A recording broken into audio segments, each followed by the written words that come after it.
എല്ലാവർക്കും നമസ്കാരം കൂട്ടുകാരെ. സിനിയാണ്. പ്രസംഗ പരിശീലനത്തിൻ്റെ ക്ലാസ്സുകളൊക്കെ വളരെ ഉഷാറായിട്ട് നടക്കുന്നു.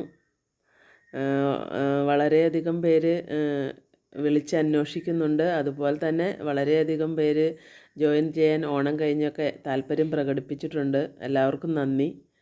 അപ്പോൾ എനിക്ക് പ്രസംഗം പഠിക്കാൻ വരുന്നവരോടായാലും അല്ലെങ്കിൽ ഇത് കേൾക്കുന്ന നമ്മുടെ കൂട്ടുകാരോടായാലും പറയാനുള്ളത്, നിങ്ങൾക്കൊരു വേദിയിൽ എന്തെങ്കിലും കാര്യങ്ങൾ പ്രസൻറ്റ് ചെയ്യണമെന്ന് ആഗ്രഹമുണ്ടെങ്കിൽ നിങ്ങൾ തുടങ്ങേണ്ട ആദ്യത്തെ ശീലം എന്ന് പറയുന്നത് വായനാശീലമാണ്. അത് ഏറ്റവും കൂടുതലായിട്ടുണ്ടായിരിക്കണം. ന്യൂസ് പേപ്പർ ആയിക്കോട്ടെ, ആനുകാലിക പ്രസിദ്ധീകരണങ്ങളായിക്കോട്ടെ, നല്ല നല്ല ബുക്കുകളായിക്കോട്ടെ, വായിക്കുക. അത് നിർബന്ധമാണ്. നമ്മൾ എത്ര വായിച്ച് അറിവുകൾ നേടുന്നോ അത്രയും നമുക്ക്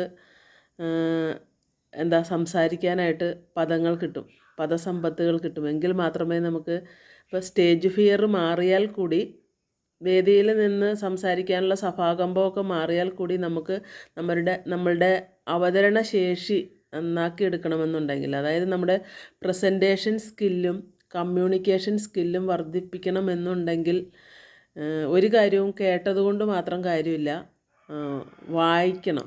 വായിച്ചാലുണ്ടാകുന്ന ആ ഒരു പ്രത്യേകത, ആ വായനയിലൂടെ മാത്രമേ നമുക്ക് നല്ലൊരു അവതരണശേഷി കൈവരിക്കാനായിട്ട് സാധിക്കുകയുള്ളൂ കേട്ടോ.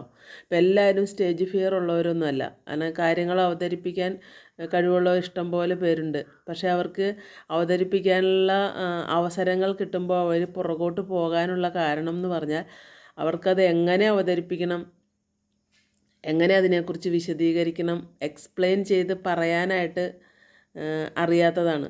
വായനയുടെ കുറവ് കൊണ്ടായിരിക്കും മിക്കവാറും ഇങ്ങനെ സംഭവിക്കുന്നത്. അപ്പോൾ കൂട്ടുകാരെ, നിങ്ങൾ ഇപ്പോൾ പ്രസംഗം പഠിക്കുന്നുണ്ടെങ്കിലും പഠിക്കുന്നില്ലെങ്കിലും വായന എന്ന് പറയുന്ന ശീലം ഒഴിവാക്കാതിരിക്കുക.